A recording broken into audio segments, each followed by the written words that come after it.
Bonjour à toutes et à tous, bienvenue dans le Buzz TV de TV Magazine. Nous sommes ravis de vous retrouver pour ce nouveau numéro diffusé sur Figaro TV Île-de-France, Figaro Radio et Figaro Live. Ça va Cécile ? Ça va Nicolas. Aujourd'hui, nous accueillons dans ce studio une voix qui nous a fait rêver, qui nous a transportés. Souvenez-vous, c'était dans The Voice en 2015, puis dans l'émission All Star de 2021. Et si elle est avec nous aujourd'hui sur ce plateau, c'est pour fêter non pas deux, mais bien 3 anniversaires. Bonjour Anne-Silla. Bonjour. On est ravis d'être avec vous aujourd'hui, ravis de vous recevoir. Je parlais de 3 anniversaires parce qu'il se trouve que c'est votre actualité en ce moment. Alors, le premier, c'est les 30 ans de la sortie du mythique album de Céline Dion 2, écrit par Jean-Jacques Goldman, et que vous célébrez à la scène musicale avec Céline Symphonique. Le deuxième anniversaire, c'est 35 ans.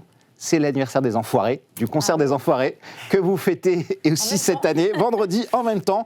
Et pour finir le dernier, 34, c'est le vôtre, c'est dans quelques jours. Hein. J'ai un tout petit peu d'avance, voilà. Il y a 3 annives, 30, 33, 34, 35. C'est vrai, je suis dans les 30, quoi, là. Ouais, du coup, j'ai une question simple. Vous aimez les anniversaires, Anne, ou pas ? Oui, je ne suis pas non plus une dingo, mais c'est la première année que je prévois de peut-être fêter mon anniversaire. C'est vrai ? Donc, je ne suis pas non plus une grande anniversaire. Pourquoi une année comme ça ? En général, vous ne fêtez pas, je suis bien, là, cette année. Ça ouais, ça va, vous avez envie de fêter. Pourquoi pas aller fêter mon anniv ? Mais je ne sais pas si je vais le faire, je vais avoir la flemme, je pense. Ça va être comme le jour de l'an, quoi. Lequel est le plus réjouissant dans ces 3 anniversaires dont j'ai parlé pour vous ? Le plus réjouissant, je pense que c'est quand même celui de l'album 2, parce que l'anniversaire des Enfoirés, ce qui est incroyable, c'est le spectacle des Enfoirés, mais ce qui n'est pas réjouissant, c'est pourquoi ça fait 35 ans. C'est le plus déprimant presque, en fait, comme anniversaire. Ouais, c'est vrai. Et puis, mon anniversaire, on s'en fout un peu. Mais l'anniversaire de l'album 2, évidemment, c'est un anniversaire incroyable. Et puis, c'est un album incroyable et ça va être un beau spectacle. Qui vous parle beaucoup, effectivement. On va en parler de ce spectacle. Dans un instant, on parlera des Enfoirés, de plein d'autres choses avec Anne-Silla. Ce sera après les news médias de Cécile Brulot.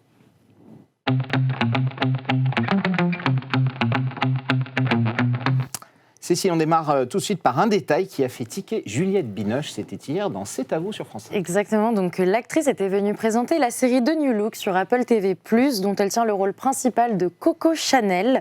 Une interprétation en anglais malgré un casting largement français qui a poussé une question majeure, accent anglais ou américain, je vous le demande. Donc un dilemme qui a été évoqué une nouvelle fois sur le plateau de C'est à vous hier soir, obligeant l'actrice à reprendre le chroniqueur Mohamed Bouafsi. Celle qui prête ses traits à la couturière a assuré que contrairement aux images diffusées par le chroniqueur, Gabrielle Chanel n'aurait pas un accent américain mais bien british pour avoir vécu pendant près de 7 ans une romance avec le duc de Westminster. Absolument. Il n'y avait pas toutes les séries américaines à l'époque, donc je pense qu'elle a plutôt un accent anglais, effectivement. Vous avez déjà joué des rôles comme dans Falco, par exemple. Est-ce qu'une carrière d'actrice est quelque chose qui vous a tenté, Anne, et qui vous tente toujours aujourd'hui ? Vous avez fait pas mal de comédie musicale où on joue aussi un peu la comédie. Alors la comédie musicale, c'était vraiment, ça fait toujours partie de mes rêves, c'est un truc que j'adore. Ouais. Après, en tant que comédienne, actrice, j'ai eu la chance qu'on me propose de faire des beaux rôles, mais je ne sais pas si j'aurais eu vraiment les capacités, parce que c'est un vrai travail. Par contre, j'adore ça, j'adore les tournages. Donc vous dites pas non, vous fermez pas, et il y a des propositions régulièrement ? Oui, il y a des propositions, je fais des petits castings par-ci par-là, je réfléchis à des petites choses, mais je suis quand même assez lucide sur le fait que mon travail c'est de chanter quand même. D'abord la musique.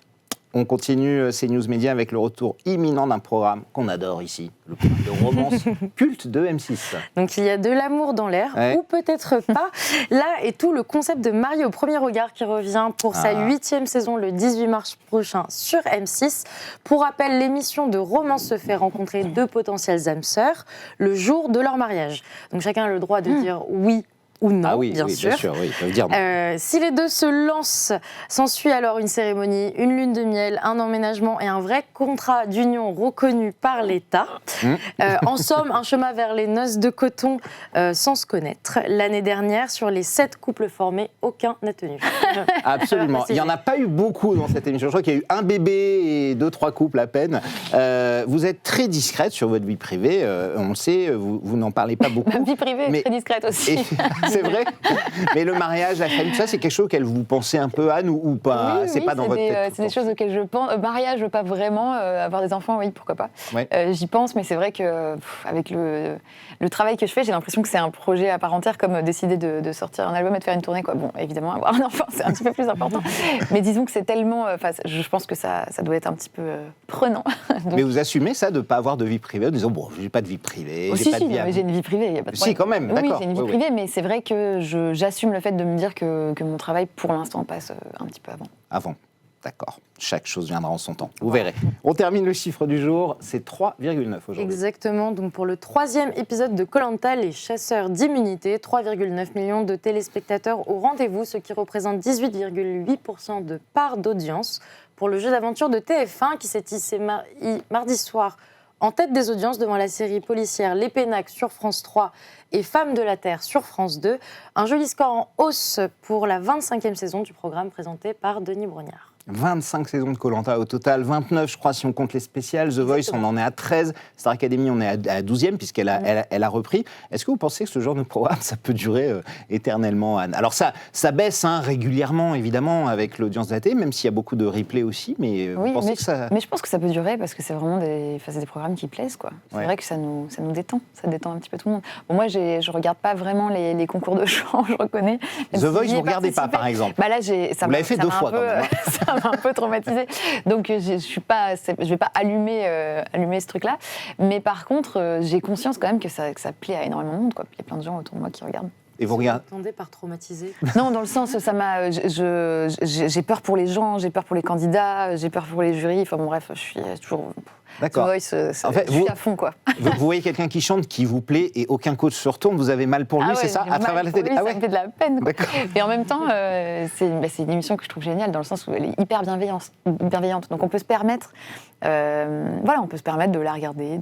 Les gens sont jugés, mais toujours de manière très agréable et toujours gentille. J'ai jamais vu des critiques qui n'étaient pas constructives ou qui étaient un peu désagréables, quoi, méchantes. Donc voilà, c'est bien. Quels que soient les coachs, le casting de cette année, ça vous plaît? Big Flo, Zazie, Mika, le retour? Ouais, je les adore tous. Bon, vous les connaissez tous, oui. Vos amis. Terminé pour aujourd'hui? Terminé pour aujourd'hui. Il y aura d'autres news, bien sûr. Dès demain, on passe au grand entretien du Buzz TV. Nous sommes avec Anne Silla.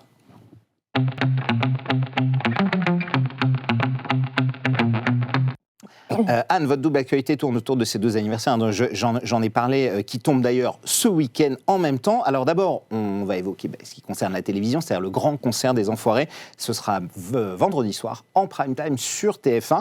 En général, l'une des meilleures audiences de l'année pour la chaîne. Le spectacle de cette année s'appelle On a 35 ans. Il est enregistré à Bordeaux, à l'Arkea Arena. Le mois dernier, 47 artistes sur scène, dont vous. C'était votre 3e, c'est ça? C'est ma 3e. Que vous êtes dans la troupe des Enfoirés. Comment sont passés les concerts cette année? Il y en a eu 5, 6, 7, un truc comme ça. Il y en a eu beaucoup ouais. Et c'était génial. On a encore bien profité d'être tous sur scène, de pouvoir chanter ensemble, de pouvoir danser ensemble. On regrette les images là, ça donne déjà envie. Pas mal, ouais.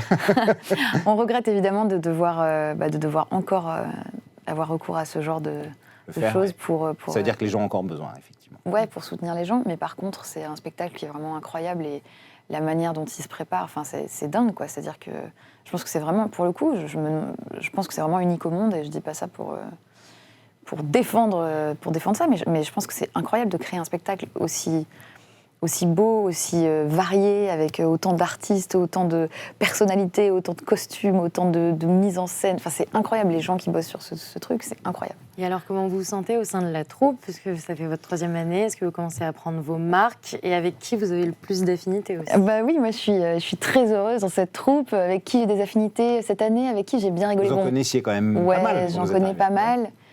J'ai toujours mes petits fous rires avec Zazie.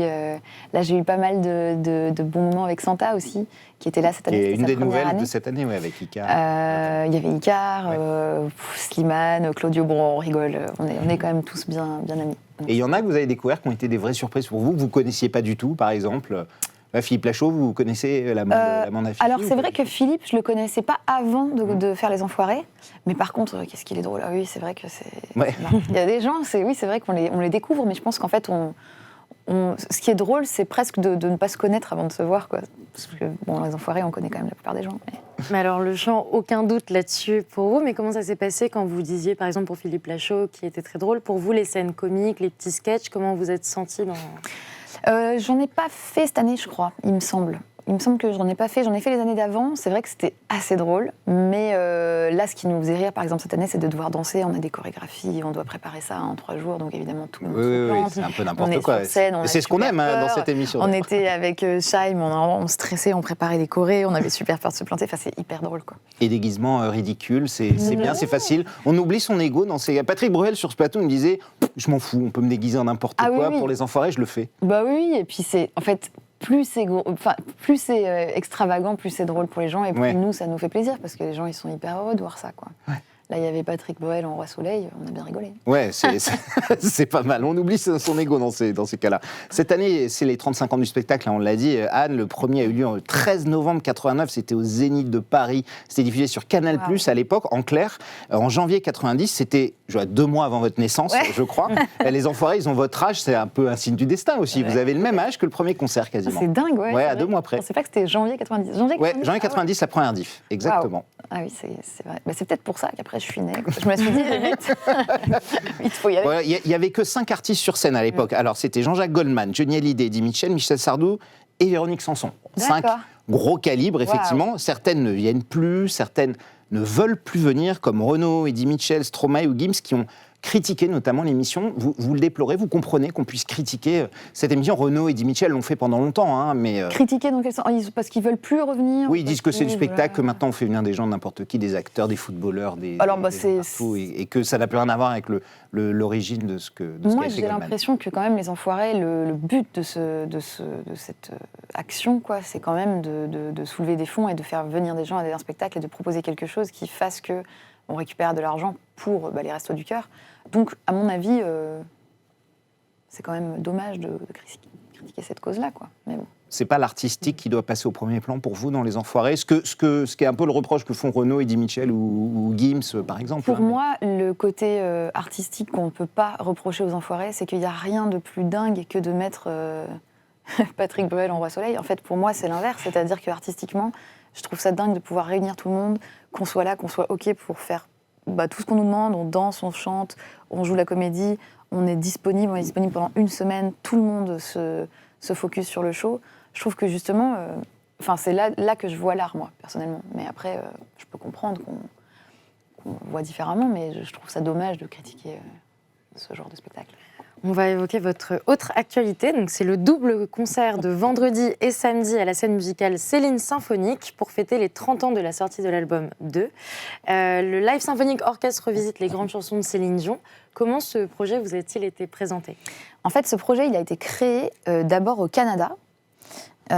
C'était en fait le tout début de ce projet. On a participé à une télévision qui était un genre d'hommage à Céline Dion qui se passait à Québec. Ça s'était bien passé. On s'est rencontrés un petit peu à cette occasion avec Vincent Niclot. Et puis on a appris qu'il y avait un concert symphonique qui se préparait à Montréal. Et on nous a proposé d'en faire partie. Donc on a joué. C'est quoi, c'était une troupe canadienne qui jouait Il y avait des chanteurs canadiens, des chanteurs français, et puis c'était un orchestre qui avait été créé au Canada pour vraiment reprendre ce Céline Dion en version symphonique. Donc on a fait ce concert-là, on a fait plusieurs concerts à Montréal en décembre 2023. Et quand on est rentré en France, on était hyper heureux. On s'est dit, c'est dommage de ne pas le jouer en France, quoi. Donc voilà, on l'a remonté en France. Alors vous serez sur scène avec Vincent Niclot, il y a Chimène Badi également, Adeline Tonuti qu'on connaît, qui est la prof de chant de la Starac, Victoria Sio, qui fait celle qui faisait les voix dans le film Aline de Valérie Lemercier, qui a une voix assez incroyable. C'est une troupe de voix, comme on dit. Et lundi sur Europe 1, Vincent Niclot, qui était invité sur Europe 1, a dit que le public adorait les voix, mais pas du tout les médias, que c'était très mal vu en France. Vous êtes d'accord avec lui ou pas ? Il déplorait en fait que dans notre pays, contrairement à d'autres, les voix ou chanteurs ou chanteuses à voix se soient mal vus. Je pense que je prendrais la chose de l'autre côté. C'est-à-dire qu'en fait, en France, on adore le texte, on adore les mots, parce qu'on aime la poésie, parce qu'on est habitué à la littérature et tout ça. Et donc je pense que pour nous, quand il y a une chanson qui se crée, c'est très important le côté parlé, le côté poétique et les sons. Et donc évidemment, il y a des chansons qui sont un peu plus chuchotées, qui plaisent peut-être un peu plus. Maintenant, c'est vrai qu'on n'est plus dans un truc où avant, on hurlait en chantant. Et parfois, ça peut, c'est pas que c'est mal vu, mais c'est que ça peut paraître un peu ringard ou je sais pas. Après, il disait que c'était surtout les médias, hein, parce que lui, il a du public, il fait des tournées, vous remplissez des salles, mais... Moi, je pense que les gens sont juste plus vraiment habitués, mais que la musique, elle reste, et qu'au moment où on fait de la musique, les médias comprennent. On est passionné d'anniversaire ici, vous avez compris. Vous aviez 4 ans quand l'album 2 est sorti. Ouais. Il paraît que vous l'avez écouté à peu près des centaines et des centaines de fois. 40 000 fois selon Vincent Niclot, à peu près. Ouais, je pense. C'est ce qu'il nous a dit. Saigné, cet album. C'est vrai? Ah oui, je connais tout. Tout. Je peux vous faire tout. Je peux vous faire les voix, les chœurs, les trucs. Inconditionnel de Céline Dion. Ah oui, je suis complètement tarée. Ah oui, vraiment fan inconditionnel et tellement fan, je ne sais pas si Vincent vous a dit, que je ne suis jamais allée la voir en concert parce que j'ai trop peur d'être déçue. Donc, c'est vrai, vous l'avez jamais vu en concert, jamais. Céline Dion? C'est un peu dommage. Ouais, oui, on espère qu'elle reviendra. Mais elle représente quoi pour vous, Anne? Parce que vous ne l'avez pas découvert à 4 ans avec l'album, peut-être un peu plus tard. Non, mais un peu plus elle représente tard. quoi? C'était vraiment, à l'époque, c'était vraiment mon idole, quoi. Ouais. Et modèle aussi ou à suivre quand vous avez commencé à chanter ou pas? Non, c'était vraiment la technique qu'elle a. En fait, sa technique vocale, c'était vraiment, c'est toujours pour moi dingue, quoi. Et donc, j'apprenais toutes les inflexions, tous les marabouts d'Afrique. Et je faisais ça 10 fois dans la soirée, 10 fois. Plus peut-être. On demandera à mes parents. Et j'étais, ça a été, je pense, ma manière de travailler en fait, pour de vrai, quoi. Ça a été vraiment, j'ai pris les millisecondes de ce qu'elle faisait sur chaque chanson et j'essayais de reproduire ça. Est-ce que c'est la première artiste que vous avez chantée pour découvrir votre voix et vous entraîner? Alors non, la première artiste que j'ai chantée, c'était Barbara. Donc rien à voir, 2 salles, 2 ambiances. Ah oui, complètement. Et qui était donc plutôt artiste à texte. Oui. Et là, Barbara, j'étais vraiment fan, justement pour plus le côté émotion, quoi. Parce que Céline, c'était vraiment le côté incroyable dans la manière de chanter, dans la technique, quoi. Alors que Barbara, c'était plus dans les chansons, l'émotion. Et là, ce qu'elle dégage, quoi. À vous personnellement, Anne, à quel âge vous avez pris conscience un peu de ce don, de cette belle voix que vous aviez? Quand est-ce que vous avez réalisé ça à peu près? Je chante depuis très très très longtemps. Je pense que je faisais déjà des petits concerts à Noël, à 6-7 ans, avec ma famille et tout ça. Mais à un moment, on m'a dit que j'avais la voix cassée. Et donc que je ne serais jamais chanteuse. Donc c'est étrange parce que... Mais elle n'avait pas mué encore. Je ne sais pas, mais je pense que je devais toujours hurler tout le temps. Genre, et puis, non, depuis gamine, mon rêve, c'était un peu d'être chanteuse, mais comme tous les enfants à l'époque, quoi. Et à un moment, je me suis dit, tiens... Quand je chante, il y a des gens qui réagissent, quoi. Comme dirait Florent, ça passe pas inaperçu. Les tournées hommages se multiplient. Donc, il y a pu y avoir les Beatles, Queen, Claude François, Michael Jackson, Jean-Jacques Goldman, Johnny Hallyday, plus récemment Michel Sardou avec un musical. C'est vrai. Est-ce que ça veut dire que la musique était mieux avant? Et je vous demande ça alors que vous êtes une artiste actuelle. Mais moi, je suis hyper... j'adore répondre à cette question. C'était mieux avant, la musique ou pas, franchement? Alors... Vous avez combien d'heures? Non, allez-y. Le temps. Allez-y. Non, mais on a 1 ou 2 minutes. Donc déjà, ça prouve que les gens aiment les voix, déjà. Oui. Puisque, en fait, on fait des hommages à toutes les personnes qui chantaient. Mais ça prouve... En fait, je pense que la musique était mieux consommée avant. Voilà, je pense que c'est surtout ça, la réponse, quoi. C'est-à-dire qu'en fait, avant, on avait le temps justement de vivre la sortie de l'album, de prendre l'album, d'écouter toutes les chansons, de saigner l'album, que j'appelle ça saigner l'album, parce que c'est vraiment ça, quoi. Tu l'écoutes en boucle, tu le rayes, éclates, voilà. Ouais, bien sûr. Alors que là, effectivement, il pourrait y avoir un album d'une qualité vraiment similaire, j'ai envie de dire, mais le lendemain, il en sortira un autre, quoi. En fait, la dématérialisation fait que c'est plus aussi sacré, c'est ça l'objet. Maintenant, on les télécharge, c'est des playlists. Pas forcément que la dématérialisation, oui, c'est mais dur aussi, comme mot, c'est très très dur comme mot. Je vais pas le mettre dans une chanson celui-là. Mais aussi le fait qu'on puisse proposer, et ça c'est le bon côté, qu'on puisse proposer beaucoup plus de choses, beaucoup plus souvent. C'est-à-dire que là, même quelqu'un qui demain n'a pas d'argent pour de la promo, pas d'argent pour faire un album machin, peut enregistrer chez lui un petit truc, le poster sur TikTok et puis ça peut exploser. Ouais. Ça, c'est le super bon côté. Mais l'autre côté, c'est que on a 10 000 fois plus de choses qui nous sont proposées. C'est comme le problème des écrans, quoi. C'est-à-dire qu'on a cette chanson-là, mais 2 secondes après, on a cette chanson-là. J'ai pas le temps de savoir que j'ai aimé cet album, quoi, parce qu'il y a 15 autres albums qui sortent pendant que j'en parle, quoi. Mais il y a encore des vraies stars aujourd'hui, parce que c'est vrai que cette nostalgie, elle fonctionne bien. On le voit, les concerts, les ventes de disques. Ça veut dire qu'il n'y a plus de vraies stars aujourd'hui comme il y avait hier. Je sais pas, c'est vrai que je sais pas, est-ce qu'il y a des vrais stars? Bah oui, c'est vraiment les stars d'hier, quoi. Oui, ce qu'on appelle Il y a des vraies stars. stars aujourd'hui. C'est plutôt, oui, aujourd'hui, c'est plutôt les stars des réseaux sociaux, quoi, j'ai l'impression. Il y en a moins en musique, c'est ça? Bon, peut-être pas au niveau mondial, il y en a quelques-uns. Maintenant, c'est le côté sympa, c'est que maintenant, les stars, par exemple dans la musique ou dans une autre forme d'art, sont des gens un tout petit peu plus confidentiels, quoi. Je sais pas comment dire. Donc en fait, c'est sympa parce que tu sais qu'il y a cette personne qui fait ça et puis tout le monde le connaît, mais en fait, c'est comme, je sais pas comment dire, genre Jacob Collier, quoi. Ouais. Tout le monde le connaît, tout le monde sait ce qu'il fait, mais c'est pas non plus Adèle. Mais n'empêche que Jacob Collier, c'est incroyable, quoi. Et c'est incroyable et tout le monde en a conscience, quoi. Vous avez été révélée dans The Voice, finaliste de 2015, grande gagnante de l'édition All Star de 2021, toujours avec Florent Pagny. Toujours, évidemment, qui vous a reconnu dès la première note. Hein. Exactement, avec beaucoup d'émotions d'ailleurs. Est-ce que vous pensez que The Voice reste justement le tremplin de ces personnalités qui peuvent être découvertes sur les réseaux sociaux, par exemple, comme on avait parlé, et maintenant c'est le tremplin officiel, on va dire, qu'on présente? Oui, je pense qu'en tout cas, cette émission-là permet de faire beaucoup plus vite ce qu'on pourrait faire seul, quoi. Et donc ça nous permet de mettre une lumière assez importante sur notre travail et qui on est aussi, si on est prêt à se dévoiler, plus rapidement que si je postais des vidéos tous les jours pendant 4 ans en essayant de faire quelque chose, quoi. Après, je pense que c'est une émission qu'il faut faire quand on est prêt. Et c'est ça qui est le plus compliqué, j'ai l'impression. C'est de ne pas la faire juste parce qu'on chante bien, quoi. La faire parce qu'on a quelque chose à dire, quelque chose qui nous paraît un peu sensé, et puis qu'on a une suite en tête, quoi. Et je pense que c'est vrai, le vrai jeu, il est là pour moi. À The Voice, et puis évidemment, il y a la part très importante de Florent Pagny, hein, vous l'avez déjà souligné dans votre carrière, vous avez même chanté avec lui sur Laïda, son album de bis, son album de duo, qui, j'imagine, est un super souvenir. Vous êtes toujours en contact avec lui, comment il va et comment vous le trouvez depuis 2 ans dans cette bataille qu'il mène avec un courage incroyable contre la maladie? Moi, Florent, je le trouve toujours aussi incroyable, que ce soit dans la vie ou que ce soit dans le travail. C'est quelqu'un que j'admire, c'est quelqu'un qui est vraiment rare dans sa manière d'aborder les gens, d'aborder les sujets, d'aborder le métier. Et puis, je crois que ce qui est beau, c'est que on ne s'est jamais lâché. Après, on ne s'appelle pas tous les jours, quoi, mais c'est quelqu'un que je peux me permettre, par exemple, imaginons que j'ai un doute, je peux me permettre de lui envoyer un petit message et il va m'appeler pendant 1h30 pour m'expliquer comment faire, quoi.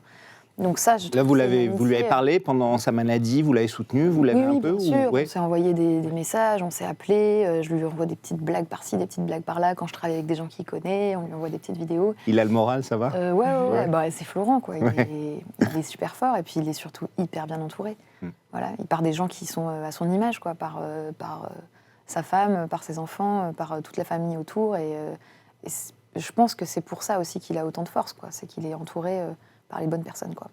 Il y a 2 ans, vous aviez partagé un souvenir où vous aviez subi une attaque au couteau de votre ex-compagnon. C'est aussi une époque où on peut partager ces agressions comme ça librement et essayer de libérer la parole des femmes. Et là, j'ai vu que vous aviez un peu tiqué quand j'ai dit librement. Qu'est-ce qui... Parce qu'en fait, c'est très, très... Vous l'aviez fait aussi, ça, parce que l'époque permet aussi de libérer, notamment sur les violences faites aux femmes, MeToo, voilà, et donc ces formes de harcèlement, tout ça. Malheureusement, le truc, c'est que je l'ai fait parce que justement, il y avait beaucoup d'amalgames là-dessus sur ce qui m'était arrivé. Alors, par contre, c'est pas je dénigre pas du tout les autres types de problèmes qu'il y a eu, mais en fait, il y a eu tellement de questions sur ce qui m'était arrivé que j'ai décidé de prendre la parole sur une seule télé qui était avec Nikos sur 50 Minutes Inside. Oui, absolument. Parce que Nikos, c'est quelqu'un que j'adore et en qui j'avais vraiment confiance. Et donc, l'idée pour moi, c'était surtout de dire attention aux amalgames. Alors, évidemment, c'est hyper important en ce moment, ce qui est en train d'arriver avec les violences faites aux femmes et tout ça.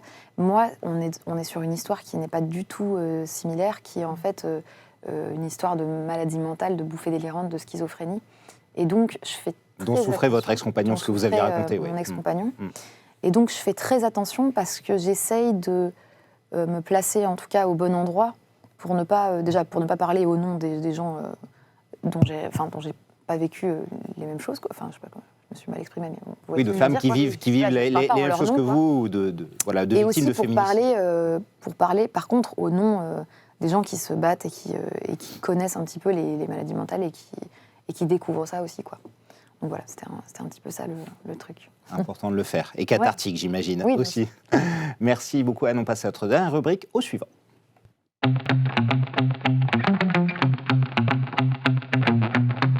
Sur ce plateau, nous recevions hier Diego El Glaoui, entrepreneur, influenceur, cofondateur de l'agence We Are Influence, qui fait l'objet d'un documentaire actuellement sur Amazon Prime Video, et futur mari d'Iris Mittenard, Miss France et Miss Univers. Il nous l'a confirmé d'ailleurs hier. Il avait une question à vous poser, Anne. Ce que je vous propose, c'est de l'écouter tout de suite et d'y répondre après.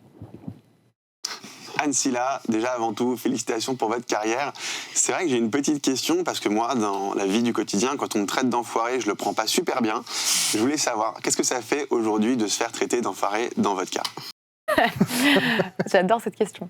Ça fait, franchement, ça fait pas de mal. Ça fait plaisir. Ça fait pas de mal, ça fait plaisir. Je suis très fière d'être une enfoirée. Ouais. C'est devenu un truc de noblesse depuis Coluche d'ailleurs, effectivement. C'est vrai que c'est noble d'être enfoiré. Demain. Oui, demain. On reçoit Cécile demain. Exactement. Je vous ai piégé. Non. Voilà, demain, nous recevons Julien Audoul, qui est député du Rassemblement national et nouveau chroniqueur de Cyril Hanouna dans Touche pas à mon poste. Donc, si vous avez une question, Anne, pour lui, ce sera juste ici, caméra de gauche. Eh bien, bonjour. La question que je vais me permettre de vous poser est tout à fait incroyable, puisque c'est quelle est la pire question que je pourrais vous poser? On a de voir sa réponse demain. À mon avis, il en a quelques-unes en tête, Julien Audoul, c'est sûr. Merci beaucoup, Anne Silla, d'être venue nous voir. On a été ravis. Vous serez à la scène musicale dans le spectacle Céline Symphonique. C'est vendredi 1er et samedi 2 mars. J'ai vu qu'il restait quelques petites places. Il faut faire vite. Et on vous retrouve en même temps vendredi soir. Le concert des Enfoirés, pour ceux qui ne veulent pas sortir sur TF1. Effectivement, il y a vous en live à la scène musicale et vous avec les Enfoirés. Et puis si vous voulez venir à mon anniv, venez tous à la Voilà, quelques jours d'avance encore. Bon anniversaire, Anne, en tout cas. Merci Cécile. Le Buzz TV revient dès demain avec Julien Audoul. D'ici là, prenez soin de vous. Et encore merci de votre fidélité au Buzz TV.